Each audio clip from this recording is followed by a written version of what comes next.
Sahel se résume à une conférence présentée par le professeur Laïchoubi Mohamed.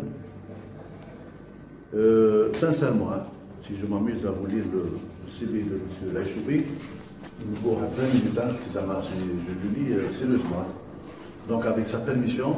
le ministre, donc je vais quand même présenter votre CV de façon plus simple. M. Laïchoubi était ministre de la République, était ambassadeur Wali, type de centrale de l'intérieur, membre de l'équipe de négociation avec le Fonds monétaire international et la Banque mondiale. Donc, la chose la plus importante qui concerne le sujet d'aujourd'hui, M. Laïchoubi a été membre de l'équipe des médiateurs dans le conflit de l'Azawad, donc le nord du Mali et du Niger, et a été aussi co-rédacteur des accords de Tamarasset et de l'accord tripartite. Et pour son parcours académique, il a été enseignant à l'École nationale supérieure des sciences politiques, à l'ENA, à l'École nationale d'administration, à l'Institut diplomatique et de relations internationales. Donc il a été aussi membre de plusieurs conseils d'administration, de l'ONS, l'ISGP, l'ELSAG et la Chambre nationale du commerce. En tant que chercheur, M. Laïchoubi a une nouvelle approche de réduction de la pauvreté et de la marginalité. Donc le CEU de proximité adopté par la Banque mondiale, le FMI et un certain nombre de pays. Il a été aussi concepteur d'un système master de gestion de la ville et aussi concepteur d'un établissement offrant toutes les prestations administratives. Il a été aussi distingué par un certain nombre de pays ainsi que plusieurs académies, universités et forums et par des institutions de recherche à l'échelle internationale. Parce que M. Laïchoubi est un conférencier de renommée internationale. Voilà, je pense, j'ai brièvement donc, cité le CV de M. Laïchoubi. Aujourd'hui, nous avons devant nous une personnalité diplomatique, politique et surtout scientifique. Voilà, la conférence d'aujourd'hui est intitulée Territoire et société face aux crises internationales, agir, stratégie de réponse. C'est ça, M. le ministre. Voilà, M. le ministre, on vous remercie beaucoup d'avoir accepté notre invitation et je vous laisse la parole. Je vous remercie, c'est évidemment un très grand plaisir pour moi d'être à Blabès. Un certain nombre de personnes présentes dans la salle connaissent mes liens d'affection, mes liens d'amitié et puis mes liens familiaux. C'est une ville qui m'est chère à plusieurs raisons et puis c'est une ville en termes de prospective qui a une capacité de progression incroyable.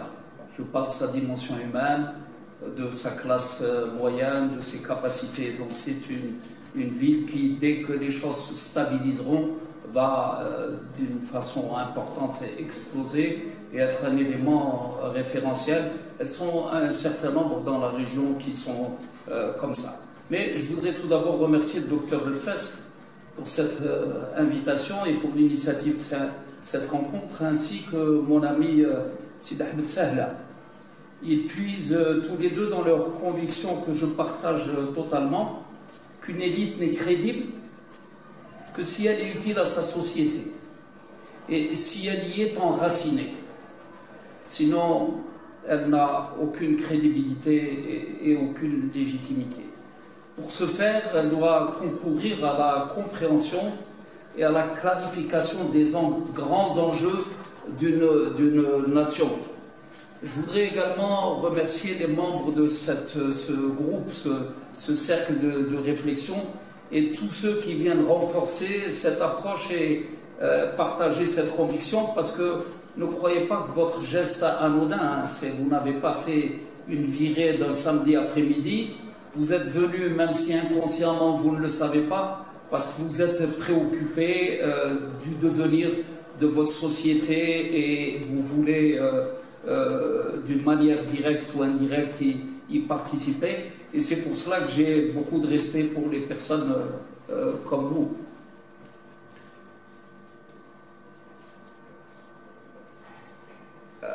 il est, à mon sens, totalement, je vais m'attarder, même si je sais que nous allons avoir une gestion du temps, parce que c'est un sujet qui est non seulement long, mais qui a été traité, qui a fait l'objet d'un ouvrage, donc qui est très long. Mais je vais essayer de m'arrêter à des problématiques importantes pour que chacun puisse comprendre, parce qu'assez souvent, sans le savoir, évidemment, comme la prose, on fait de la géopolitique, tout le monde, à la maison et autres. La différence, c'est que quand elle est assise sur une vision scientifique, il y a des choses qui s'éclairent plus facilement et on a moins d'errements, il y a moins de digressions, il y a moins de dérapages. Et c'est ce que nous allons tenter de faire ensemble, d'avoir une lecture. Nous allons tenter de ce qu'on appelle détricoter la grande machinerie internationale et la grande machinerie un peu, si vous voulez, nationale. Alors, il est primordial non seulement de saisir l'évolution de sa société, mais également de comprendre le monde qui nous entoure. C'est deux paramètres absolument essentiels. La définition de nos propres choix à l'intérieur du pays est dépendante de notre lecture du monde. Et ça, c'est absolument fondamental. Ces deux postulats importants. Et donc, nous allons ensemble nous astreindre à ce que l'on appelait tout à l'heure la rationalité et la science en matière politique. C'est une maîtrise de la mémoire, une science de l'investigation et une capacité d'introspection. C'est-à-dire, très souvent, voir le passé. Parce que le passé nous éclaire sur beaucoup de choses. Vous allez voir qu'elles sont assez importantes. Et donc, il m'est apparu de vous proposer un de sujets que j'ai traité de façon nettement plus importante et qui, à mon sens, est crucial parce qu'il marque le dernier siècle et le siècle qui vient. On ne s'en rend pas compte, mais il est fondamental. Nous avons une compétition incroyable entre les territoires et les sociétés, et puis les convoitises, les compétitions et autres.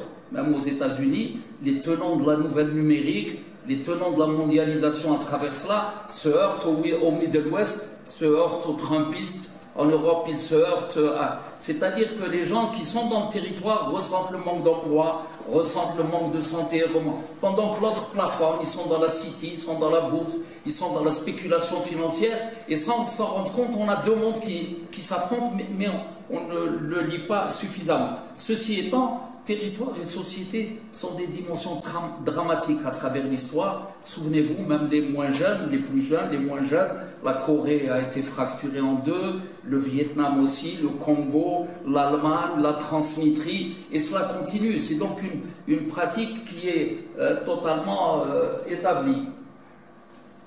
Et donc nous allons, je parlais de l'élite, et donc vous avez cette symbolique de l'enracinement et cette symbolique de lecture. Et cette capacité, notre enfance, nos jeunes ont besoin de lire et ils ont besoin que nous leur décryptions. C'est le gros déficit que nous avons. Alors je me propose de le faire de la façon suivante, quatre sujets. On va tenter de les traiter le plus rapidement possible. Parfois l'élément démonstratif va s'affaiblir à cause de la question de temps. Donc territoire et société, pourquoi c'est un enjeu crucial? Les grandes recompositions géopolitiques à l'échelon mondial, dans une situation de compétition exacerbée. Vous le sentez quand vous lisez, vous regardez votre journal télévisé. Et puis, c'est un ouvrage qui a été fait il y a quelques années. Et beaucoup, tous les grands spécialistes, l'ont considéré comme éminemment prospectif.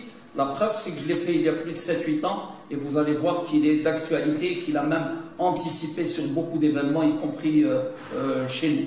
Alors donc, les crises internationales, les crises dites des printemps arabes, et puis l'Algérie. Alors, je ne vais pas vous détailler, mais rapidement, puisqu'on va devoir survoler, crédibilité de l'élite, citoyenneté, défiance de l'État, les contradictions sociales, la dimension internationale, la dimension interne, les grandes recompositions géostratégiques avec les théoriciens de la domination, et puis l'éthique théoricien humaniste, convoitise et fractionnement au Moyen-Orient, Maghreb, Sicas-Picot, Sahara occidental, Sahel, et puis les enseignements qu'on peut retirer, et puis l'Algérie.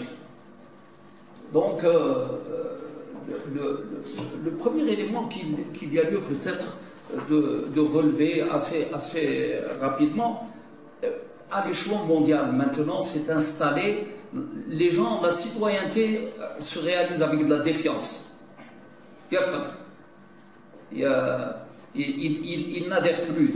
Et il est citoyen quand il n'adhère pas, quand il rejette la règle de l'État. Ça, c'est partout, dans le monde entier, c'est devenu une règle. Cette défiance est devenue un élément fondamental, universel. Si vous êtes politologue et vous voulez comprendre, si vous n'avez pas intégré ce paramètre, vous ne comprendrez absolument rien du tout. Ça, c'est le premier élément.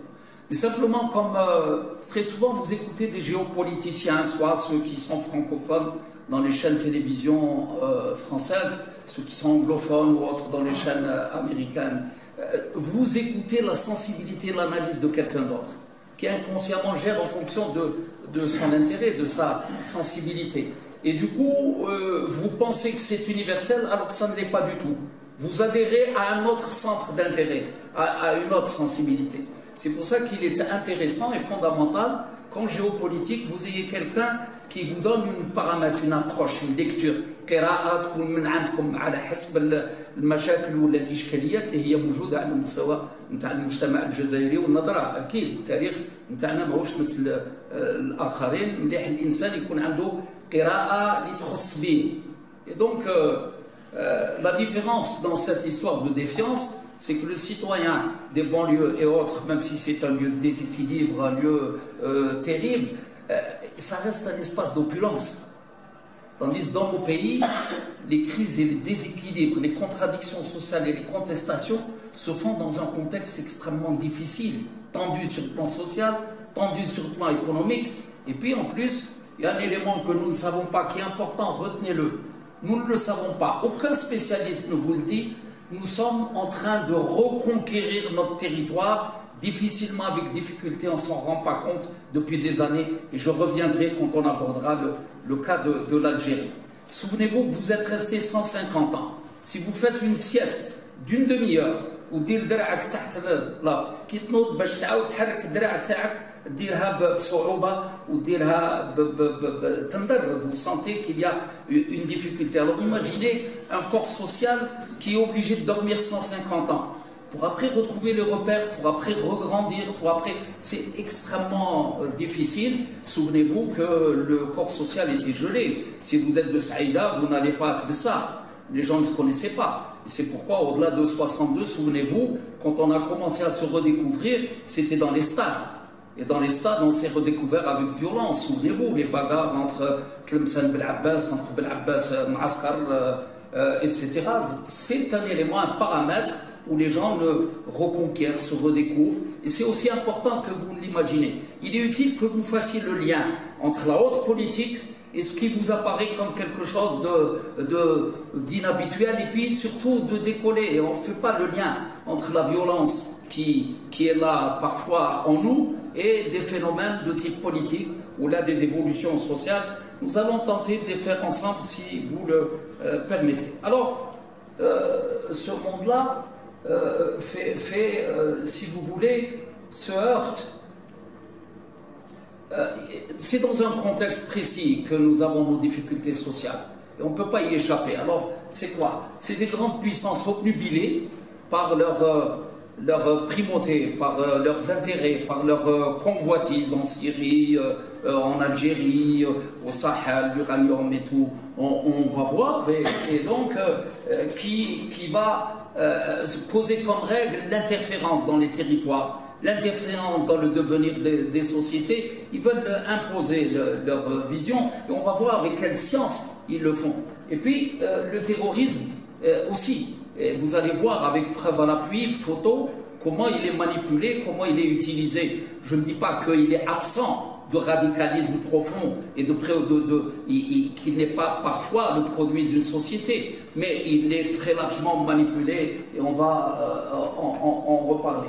Nous l'avons dit que les sociétés postcoloniales, tout ça arrive dans un contexte international où elles essayent de se reconstruire et de redécouvrir un peu leur territoire. Alors sur le plan international, la déstabilisation revêt toutes les formes médiatiques, culturelles, l'impact sur l'opinion, la jeunesse, l'interférence militaire, la couverture légale, l'intervention, vous l'avez vu, en Irak, en Libye, en Ukraine, ça dure, en Transnistrie, en Syrie, au Soudan et un peu partout. Sur le plan interne, vous le savez maintenant, moi je l'ai dit il y a 8 ans, mais vous le savez maintenant, la non-implication des populations sur le plan politique, sa marginalisation sociale et politique crée des frustrations et des situations explosives. Et si vous avez une capacité prospective, vous pouvez les anticiper. Si vous n'avez pas une capacité prospective, vous ne vous en rendez compte que quand ça vous explose dessus. Alors la marginalisation fragilise les systèmes de gouvernance. الحوكمة كيكون مشاكل مثل هذه يكون غضب شديد ويكون كذا أكيد بلي الحوكمة ما تنجمش تسير أمورها بطريقة فعالة. Donc elle est tenue, le contexte pèse énormément et vous avez des fractures. Autre élément sur lequel on va revenir, vous remarquerez que l'intégralité des printemps arabes et des grandes crises, très souvent, se sont basés sur des pays qui ont une marginalisation d'une grosse partie de la société, mais surtout une marginalisation territoriale. En Syrie, Halab ou Homs, en Libye, Benghazi, en Tunisie, la campagne et le monde rural, et on peut continuer au Mali, le nord du Mali, le nord du Niger. Donc si dans votre stratégie de développement, vous n'avez pas la capacité de voir ça, et quand ça vous explose, excusez-moi l'expression, de façon triviale sur la gueule, vous vous posez des questions. Et ce qui est dramatique, c'est que très souvent, c'est les frontières qui sont les plus fragiles. En Syrie, c'est les populations frontalières qui ont été mobilisées par la Turquie, par les États-Unis, qui ont été très longtemps avant. En Libye, ils ont travaillé 2 ou 3 ans ou 4 ans avant dans la crise libyenne, etc. Et donc si votre chômage est plus important dans les endroits frontaliers ou paradoxalement dans votre grand sud, parce que le pays kurde en Irak, c'est lui qui produit le pétrole. Benghazi, c'est lui qui produit le pétrole. Halab ou Homs, c'est eux qui détiennent la capacité commerciale. Et donc si vous fractionnez, c'est que votre lecture est très mauvaise, et c'est ce qui se passe. Et donc c'est ce que moi j'appelle un concept que j'ai inventé, qui est repris à l'international, l'effet ciseau. Une lame et une deuxième. Une lame de vos contradictions intérieures et de vos faiblesses, et la seconde lame internationale. Alors tous les analystes, les gens dans les foyers, dans les maisons, oui, mais on invoque l'international, mais quand même nous, c'est nous qui sommes... Mais parce qu'il y a 2 ciseaux. Et j'allais dire qu'ils n'ont pas la même préoccupation. L'un, يحب يرحيك, والآخر قلة القراءة تاعك هي اللي تزيد ضعفك. Votre incapacité de lire, c'est là qui vous fragilise. Mais l'autre vient pour autre chose que pour vous reconstruire et pour vous aider à avancer. Alors, ça aussi, c'est important d'avoir une lecture, de savoir. Très souvent, nos amis font la lecture économique, elle ne suffit pas. À l'international, c'est comme les individus. باش تعرف انسان صادق ولا جار ولا انسان اخر قال شكون هو, شكون الاسلوب تاعو, شكون السلوك تاعو, هذه الاصاله تاعو, ما هما القيم تاعو, quelles sont ses valeurs, comment il se comporte. C'est bon de lire l'individu dans sa philosophie, dans son éthique, dans ses valeurs. Et là, ensemble, vous allez voir, on va décortiquer très rapidement. Donc, après la chute des empires coloniaux, ils se sont présentés du jour au lendemain en gouvernance rénovée. Ils étaient coloniaux, ils se distribuaient toute la planète, et du jour au lendemain, c'est les grands démocrates, c'est les gestionnaires des droits de l'homme, et nous, on adhère totalement sans se rendre compte, donc droits de l'homme, égalité. Et vous en avez des exemples. Alors j'ai pris exprès les exemples structurants de la pensée française. Structurants. Quand je dis la pensée, pas uniquement pour le politique, anthropologique, sociétal. Vous avez Victor Hugo, le grand chantre, le grand poète, qui était un des colonialistes les plus invétérés, les plus terribles. Il n'y a qu'à lire. Je vous demande, vous en connaissez quelques citations, je ne vais pas les reprendre ici pour pas être trop long. Vous avez Jules Ferry qui a structuré la pensée en milieu scolaire de l'enfance et autres, qui était un des plus grands racistes, un des plus grands colonialistes. Vous avez Tocqueville qui est sur la poésie, la littérature, l'imaginaire, le roman, l'école, l'institutionnel Tocqueville, et puis exprès je vous prends Kipling. Kipling, britannique, anglais, vous connaissez, tu seras un homme, mon fils, un poète, un géant, et puis à côté, un raciste, un théoricien du racisme. Et cette citation est très peu connue. D'ailleurs, j'ai été interpellé par un grand historien français. Je ne la connaissais pas du tout, et je ne connaissais pas cet aspect. Alors Kipling, quand son fils est mort à la bataille de Lahore, il a été tellement touché, tellement traumatisé, qu'est-ce qu'il a écrit? Il se savait, il a eu la prise de conscience de son racisme. Qu'est-ce qu'il écrit à la tombe, l'épitaphe?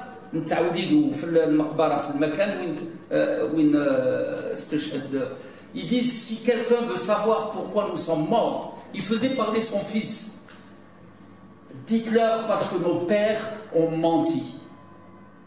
Ça veut dire qu'il reconnaît que leur monde est un monde de mensonges. J'ai fait exprès de la balancer avec Jules Ferry, Tocqueville, Victor Hugo, etc. Et à dessein, pour que vous sachiez que votre civilisation est d'un grand humanisme, nous avons tellement une capacité et tellement de destruction de nous-mêmes et de démembrement. Le passé, oui, mais le conceptuel, je remonte à Victor Hugo, je remonte à Kipling, je remonte même avant. Et regardez ce que dit Ibn Khaldoun.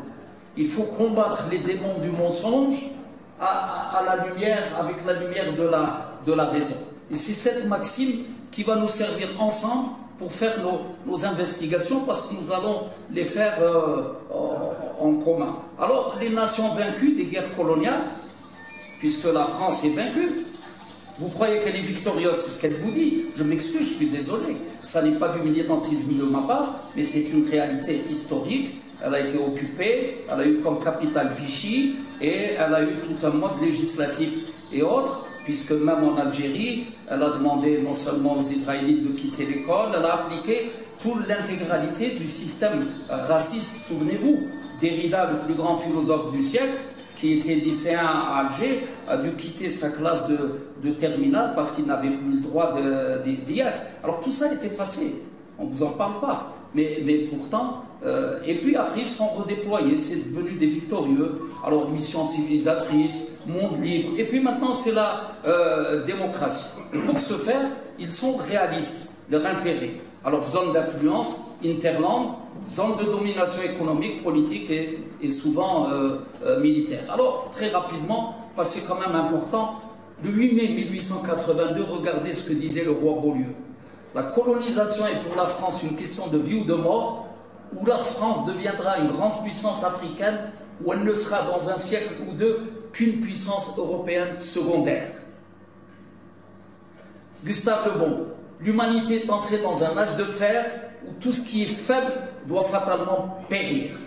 Alors souvent mes amis francophones ont une lecture positive de la littérature, de la pensée politique française, et ils oublient l'aspect critique. C'est des mondes qui ne pardonnent rien. Je parle des dominants. Voilà comment ils pensent en 1882. Mais vous allez me dire, mais ça c'est en 1882. Phil Croft, en 2005, au journal israélien, c'est pas un hasard, on n'enseigne plus que l'entreprise coloniale avait aussi pour but d'éduquer, d'apporter la civilisation aux sauvages. Sarkozy, en 2007, si les gens faisaient de la prospective, ils auraient su en 2007 qu'il était capable d'aller envahir la Libye. 2007 déjà, regardez ce qu'il dit. Le rêve européen a besoin du rêve méditerranéen, le rêve qui fut celui de Bonaparte, Napoléon III en Algérie. Donc voilà son rêve, voilà leur vision. Le monde occidental qu'on appelle la triade, regardez les Américains aussi. Qu'est-ce qu'ils disent? Ça c'est déjà en 1900. Il n'y a pas de raison que les États-Unis ne deviennent pas un centre de richesse et de puissance plus grand que ne le furent jamais l'Angleterre, Rome ou Constantinople. Obama, faire de ce siècle notre siècle américain. Donc il faudra que vous ayez une vision critique du monde qui vous entoure. Leur vision, c'est la domination, c'est la grandeur à travers la domination. Donc quand vous adhérez à ces mondes, il faut le faire de façon critique. تعرف الشخصية تاعو، تعرف الخلفية تاعو، تعرف الأهداف نتاعو. أكيد لك راك شاب تشوف لو جين، تشوف la musique, c'est vrai, c'est bon. Mais introduisez l'autre élément critique si vous voulez sauvegarder votre pays, si vous voulez construire, le reconstruire, intégrer ces paramètres de façon absolument scientifique. la même préoccupation que vous avez quand vous êtes une famille. Quand je suis dans un monde de banlieue, صرت نفسي في فرنسا راني نسكن في un monde ceci, il y a un immeuble, il y a peut-être la drogue, il y a peut-être ceci, كيفاش نحافظ على الدريه تاعي، كيفاش مثل ما تفكر في الميدان الفردي والميدان العائلي، فكر في الميدان السياسي ورتب الاولويات نتاعك. Donc il faut savoir. Alors, bien sûr, il ne faut pas être injuste. Vous avez dans ce monde-là des gens incroyables, magnifiques, hélas, qui sont minoritaires, qui ont combattu dans leur propre pays. Et on ne va pas être injuste et ne pas les citer: Condorcet, Paul Louis, André Gide, Sartre, Simone de Beauvoir, Gramsci, Memmi, André Alem, Frantz Fanon, même si lui est algérien, Curiel, Janson, Duval, tous ceux qui sont battus pour les idées qu'on est en train d'évoquer, l'anticolonialisme, l'antidomination, l'antipuissance, mais hélas c'est un courant minoritaire et actuellement. Pourquoi c'est important de le savoir? Parce qu'on est en face de la même dualité. Des fois vous dites la minorité, mais la majorité, lui, Sarkozy, sa majorité, la banque, les Lehman Brothers, eux c'est la majorité. Et c'est eux qui veulent la domination et qui continuent de la vouloir et qui ont une vision du monde que vous ne partagez pas. Nous avons au Maghreb, il faut que vous le sachiez, on y reviendra dessus, deux grands modes de pensée. Certains comme nous, qui sont dans nos mêmes préoccupations sociales, qui ont choisi d'accepter ce monde hiérarchisé. الحوار كان موجود وقت في الجزائر انذاك وقت الثوره، قال انت تكافح فرنسا، انت تحاربها فرنسا العظمى وفرنسا الجيوش تاعها وكذا. Vous croyez que le débat est terminé? Non, il est le même. Certains pays ont fait le choix d'être dans la hiérarchie inférieure. C'est les autres pays qui gèrent leur politique étrangère, qui gèrent leur vision. Et vous avez votre école à vous, Algérie, parfois avec populisme, d'autres fois avec un discours, mais la réalité c'est qu'on refuse et on veut une autonomie, on a adhéré au non-alignement. Donc il y a réellement deux écoles dans le Maghreb et en Afrique, et c'est fondamental de le dire. Alors, le fractionnement des territoires et autres, historiquement établi et persistant. Vous allez voir qui fait de façon importante. Je vous cite un exemple, 1870, Congrès de Berlin. Alors le Congrès de Berlin, c'est quoi? C'est de se partager les restes de l'Empire ottoman. Et donc on crée des petits États, on fractionne les États. Ils ne doivent pas être puissants parce qu'ils risquent d'avoir une gouvernance, une élite qui vient, qui a une vision, qui a un nationalisme, mais ils redémarrent leur force. Non, il ne faut pas qu'ils redémarrent leur force. Il faut casser des petits États où il faut qu'ils soient contradictoires les uns contre les autres. Le pays kurde, le pays de l'Asie, et vous allez voir les cartographies, comment les stratèges pour votre pays aussi, les stratèges étrangers. Il faut savoir que les grandes écoles de stratégie occidentales, on donne à des étudiants de doctorat, on leur dit comment déstabiliser tel pays, comment le fractionner. Ne croyez pas que c'est de la rigolade, hein. C'est la réalité, c'est comme ça que ça se passe. Alors la diplomatie européenne impose des États fermes, rivaux, dépendants des grandes puissances européennes, etc. Et ça a servi de modèle après pour la dislocation de la Yougoslavie. Donc on passe de 1926 à 1991-96, ça veut dire qu'il y a une persistance dans la méthode, dans la vision. Et regardez cette vision, comment se partager. Vous l'avez en Ukraine, vous l'avez en Géorgie, actuellement en Moldavie, en Transnistrie, et bien au-delà. Alors, suivez bien très rapidement. Voilà l'Empire ottoman. Voilà la carte. Regardez son évolution après les fractionnements, les crises et autres. Regardez, suivez bien votre mémoire visuelle. Regardez déjà. Regardez, voilà, on passe à la Géorgie très rapidement, on passe à l'Ukraine, regardez, voilà. Alors maintenant on passe rapidement au deuxième événement important pour que vous le sachiez, la source d'une grosse partie de nos malheurs et autres, c'est là-bas que s'est construit en plus une idéologie, c'est le Moyen-Orient, les accords Sykes-Picot, le mandat britannique, ils se sont partagés, ils voulaient bien sûr que ce soit sur le premier ou l'autre, c'est toujours le risque d'influence de la Russie et autres. Les zones pétrolières connues, l'Irak, Kirkouk, etc. Voilà, l'aval de la Russie, la fin de la guerre, etc. Voilà. on ne va pas s'attarder, mais il est important de faire parler. C'est assez souvent dans les joutes, quand je vais à l'échelon occidental, je ne produis pas que cela. Ça, c'est utile pour nous. Ça, ils le savent. Mais bon, sur d'autres thèmes. Mais sur celui-là, assez souvent, on peut vous lire comme un militant.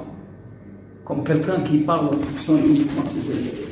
Alors, je ne dirais pas l'astuce, mais la méthodologie la plus efficace, la plus utile, c'est de faire parler leurs référents, c'est de faire parler leurs chercheurs, c'est de faire parler leurs professeurs, parce que là, on ne peut pas vous dire, oui, mais vous êtes un militant maghrébin, vous êtes un militant... Alors, regardez ce que dit un des plus grands professeurs du Collège de France qui est une référence, Henri Laurence, périodiquement le spectre de nouveau Sykes-Picot. Alors, Sykes-Picot, c'est 1926, le partage du Moyen-Orient. La Grande Syrie devient Liban-Syrie, etc., etc., pour qui ne le savent pas. C'est la méthodologie des grandes nations de fractionner pour pouvoir être plus fortes. Alors, regardez ce qu'il dit. C'est la prétention occidentale d'une supériorité morale fondée sur l'application de la démocratie et du libéralisme qui apparaît comme une sinistre mystification.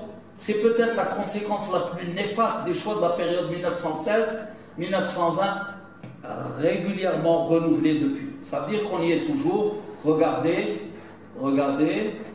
comment ça a été fractionné. Alors, vous allez me dire, mais pourquoi ce monde arabe fait l'objet de tellement d'intérêts, il subit tellement de difficultés? C'est parce qu'il est faible, c'est parce qu'il n'est pas conscient, il n'est pas conscient. Nous sommes des tarés génétiquement, nous sommes... Non.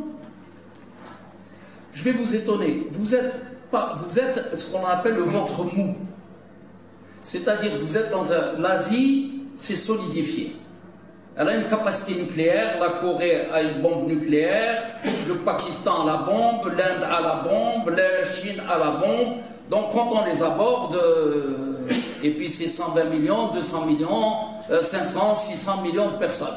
Vous êtes la Libye, vous êtes 5 millions et vous n'avez aucune bombe, sinon votre langage et vos discours inarrêtables. Par contre, vous êtes une des régions stratégiquement la plus riche, la plus importante du globe. Regardez rapidement. Tous les détroits et les mers géostratégiques. Ici, vous en avez la preuve. Vous avez un bateau qui s'est tourné en flanc, qui a bloqué plus de 10% du commerce mondial et le commerce stratégique. Uniquement le canal de Suez. Or, vous avez tous les détroits et toutes les mers géostratégiques. La mer de Marmara, la mer Noire, la mer Méditerranée, l'ensemble des mers sont dans les espaces arabes. Vous avez tous les détroits fondamentaux, Gibraltar, Suez, Hormuz, Bab el-Mandeb, Sicile, Tiran. Vous avez les énergies fossiles et les alternatives, soleil, etc. Vous avez l'étendue des terres, agriculture, Soudan. Vous avez une puissance financière extrêmement importante.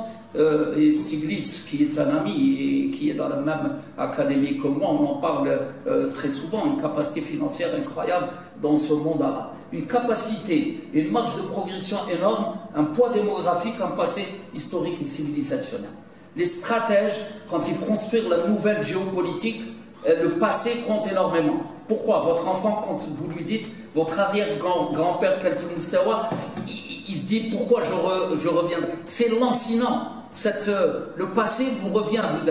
Mais quand vous êtes inexistant dans le passé, la fameuse blague, anecdote,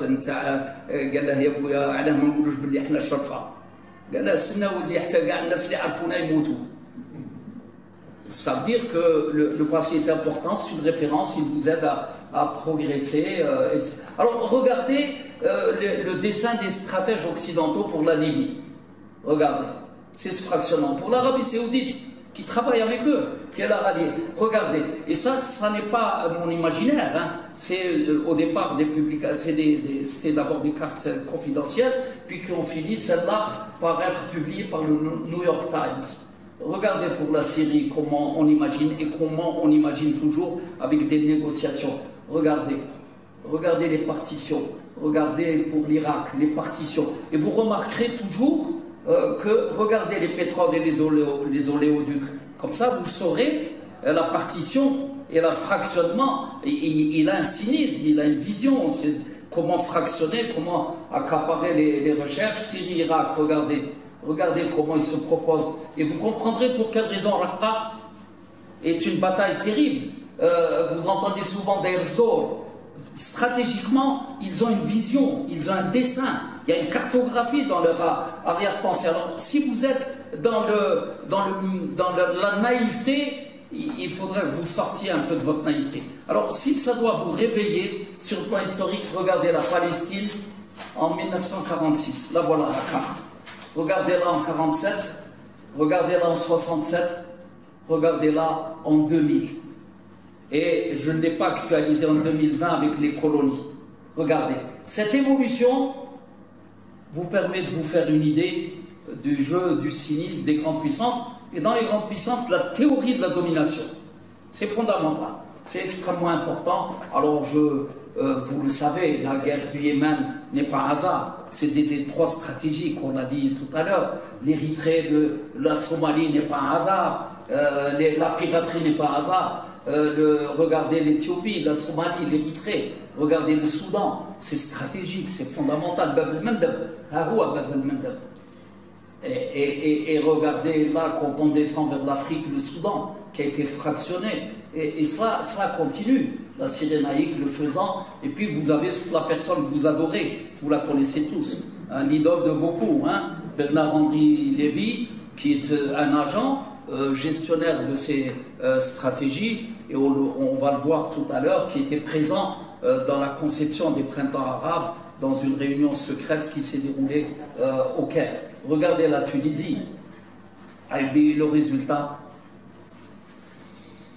vous l'avez sous vos yeux. Alors, on passe assez rapidement au Sahara, au Sahel. Le Sahel, c'est la même chose, même préoccupation mondiale. Et vous remarquerez dans la cartographie, là où il y a des traces géographiques entre des mondes, entre l'Europe slave et l'Europe de l'Ouest, donc l'Ukraine, l'Ossétie, ceci, vous avez en Asie la Corée qui sépare, tout ce qui sépare les mondes, le monde du Maghreb et le monde de l'Afrique, ça c'est des zones charnières. Et le hasard fait que très souvent, c'est des zones extrêmement riches du point de vue minéral, du point de vue des énergies fossiles, pétrole. Et donc vous avez deux mondes. Et on sait que les mondes charnières peuvent opérer des nouveaux mondes ou peuvent ralentir les nouveaux mondes. Donc les stratèges les investissent. Et le Sahel a la même problématique. Vous l'avez ici. Je voudrais très rapidement sur le Sahel, on va y venir. Uniquement, je veux rappeler une chose. Un rapport fondamental très important aux États-Unis qui pose les grandes stratégies de gestion de America and the Middle East in New Century, dans le nouveau siècle, publié par le Washington Institute for Near and East Policy. Et qui a été fait avec très proche de la IPAC, donc la fameuse American Israel Public Affairs Committee. Donc c'est la synthèse du groupe d'études. Il ressort de ce texte que zone stratégique de première importance, priorité, domination des richesses pétrolières et du contrôle des routes de transit du pétrole, il parle des pays arabes.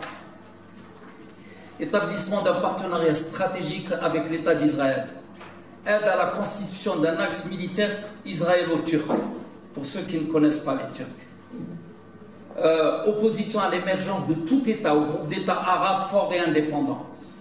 Il est évident que l'on pourrait difficilement parler d'une politique arabe, anglo-saxonne et autres. Et vous l'avez en Libye, vous l'avez, la preuve, vous l'avez un peu partout. Alors sur le Sahel, la République sahraoui, le Sahara occidental, beaucoup vous disent, mais pourquoi on ne se débarrasserait pas de ce dossier? Qu'est-ce que c'est? On n'a rien compris, on traîne avec nous. Je vous ai dit tout à l'heure qu'il y avait deux écoles de pensée. Une école qui est dans la hiérarchie et qui sert les dessins des grands pays occidentaux en disant j'accepte d'être le valet, d'être dans la dette. Et vous allez voir les stratégies, vous allez comprendre comment ils raisonnent les stratèges. Je suis dans le dernier étage, mais je suis dans la cale du bateau occidental, mais je suis dans la cale, c'est toujours ça. Et nous, on n'en veut pas. On se sent menacé. On a été menacé un siècle et demi par les dominants. On les connaît très bien. Nous, on connaît le colonialisme. On l'a vécu dans notre chair. Et ce n'était pas un protectorat. Nous a détruits. Nous, jusqu'à présent, notre personnalité traîne ça. Beaucoup vous disent أنا نكره نمشي لفرنسا. كل راهي يتكلم على تسمحوا لي بالتعبير ماهمش كل بصح كثير بطريقة غير مباشرة. Il s'imagine qu'il va chez la deuxième mère patrie. La binationalité, j'entends pas la binationalité fonctionnelle pour avoir un emploi, pour s'en sortir. C'est pas de celle-là que je parle. Mais l'autre binationalité قال ما تعجبنيش الحال نمشي. كان انسان يكبر عند عائله ويماه في مكان اخر قال هنا زعفوني نمشي للجهه الاخرى. Donc ils ont marqué notre personnalité, notre problématique. Vous la trouvez constamment dans la discussion, dans le débat des Algériens. Et donc au Sahara occidental, vous avez un mode de pensée. C'est la hiérarchie, c'est la domination. Pourquoi? Parce qu'il faut une continuité territoriale. Vous allez le voir, regardez ici, voilà, Maroc,